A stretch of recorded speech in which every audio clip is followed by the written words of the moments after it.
Hey everyone, Abbas here from Tea Break. We're here at the STEP Conference 2015. I've got Mike from TechCrunch here. Hi Mike, how are you doing? I'm great, thank you. Great, so you've been here for a couple of days now. Have you gotten a general idea of how the entrepreneurship scene is here in the Middle East, the startup scene? Yeah, I think it's still kind of early in some senses, but it's growing very rapidly, clearly. You've got a very large region to cover, and Dubai is obviously a great place to do business. Okay. Do you see much innovation coming out of the region? I do. I do see innovation coming out of the region. It's still to some extent predicated on existing technologies that we all know and love, like e-commerce and mobile apps and things like that.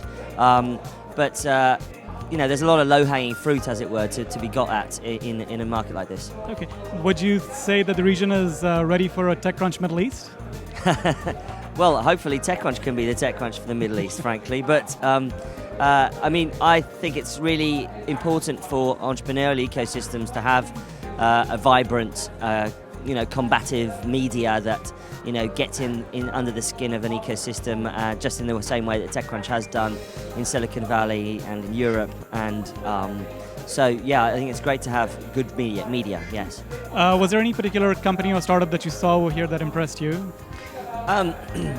It's kind of early days, to be honest with you, so I wouldn't like to be unfair to the companies by picking anyone out particularly. I can tell you who won our TechCrunch pitch off yesterday, which is very early, super early stage companies that we got to pitch, and those included BitOasis, that was doing a Bitcoin wallet on Facebook messaging platform, which I think is pretty cool. Also Meltu, which was kind of like a local classified advertising market ported into the mobile world, and Laundrybox, which does your laundry, Uber for laundry kind of thing, which I think was quite cool. So there's some early stage companies out there doing their stuff. Downstairs here at STEP conferences, there's tons of companies all doing a variety of stuff, from musical instrument platforms to 3D, hardware, printing, you name it. So there's a massive variety. Okay. Anything on your radar, globally speaking, that has the potential to disrupt the industry? Well, we're always looking for those kinds of companies. I think it's really interesting to see that something like, for instance, Snapchat, a lot of people wrote that off a few years ago as being kind of a throwaway idea, but in actual fact it's turned into being an absolute monster of a company. So sometimes you can't necessarily call it, but we're seeing a lot of amazing technologies converge now. Look at what Uber's done in the transport space. You've got companies now that don't hold any inventory. Real estate companies that don't hold any houses, transport companies that don't own any cars. So it's a really interesting time right now. Okay. Coming on a sort of slightly more consumer tech level, are you going to be buying the Apple Watch? Am I going to be buying the Apple Watch? I would quite like to get one, I think. Yeah, okay. I probably am going to be tempted. I'm a long-time Apple user, so I'd like to kind of get it, play with the platform, and also, it's not just about the watch. The app economy that's going to come with the watch is going to make it super interesting, because obviously Apple's released a development kit for watch apps.